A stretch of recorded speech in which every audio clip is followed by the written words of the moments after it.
భద్రాద్రి కొత్తగూడెం జిల్లాలో సిఐటియు ఆధ్వర్యంలో కలెక్టరేట్ ఎదుట మధ్యాహ్న భోజన కార్మికులు ధర్నా నిర్వహించారు.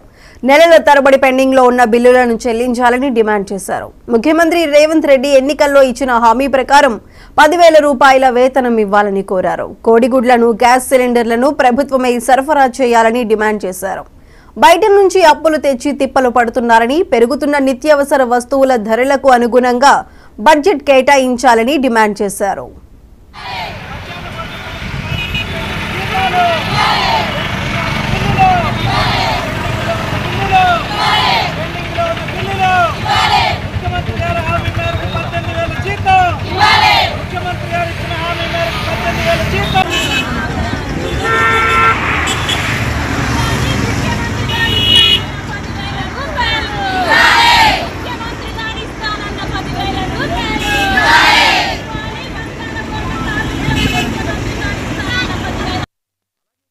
తెలంగాణ మధ్యాహ్న భోజన పథకం కార్మికుల యూనియన్ సిఐటి ఆధ్వర్యంలో మధ్యాహ్న భోజన కార్మికులకు ముఖ్యమంత్రి గారు ఇస్తానన్న 10,000 రూపాయలు ఇవ్వాలని చెప్పేసి మరియు ఇతర సమస్యలు పరిష్కరించాలని పెద్ద ఎత్తున ఈరోజు రాష్ట్ర వ్యాప్తంగా కలెక్టర్ ఆఫీసుల ముందు ధర్నాలు చేస్తున్నాం.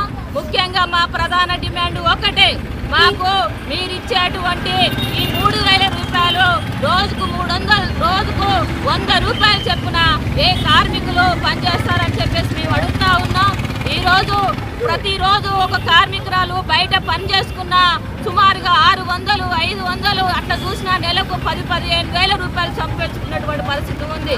అయినా అవన్నీ పక్కన పెట్టి పిల్లలు దేశ భవిష్యత్తుకు ఉపయోగపడే పిల్లలు అని చెప్పేసి ఈరోజు ఈ ప్రభుత్వం ఇవ్వకపోయినా మేము పెట్టుబడి పెట్టి వంట చేస్తున్నటువంటి పరిస్థితి ఉంది. అందుకే బిల్లులు ఏదైతే ఈ ప్రభుత్వం నెల బిల్లులు చెల్లించాలని, నెల వేతనాలు చెల్లించాలని మేము నెలల తరబడి బిల్లులు పెండింగ్ లో పెట్టి పెట్టుబడి పెడితే ఇంకువేర్లు అంటున్నారు, ఫ్రీజింగ్ అంటున్నారు.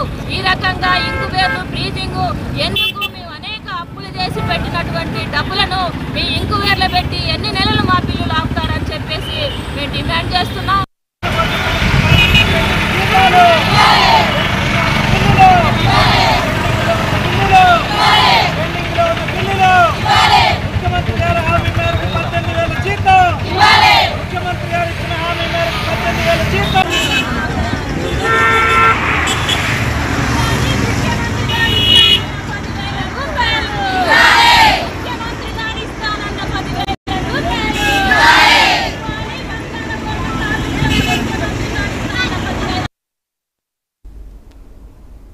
చంద్రగిరిలో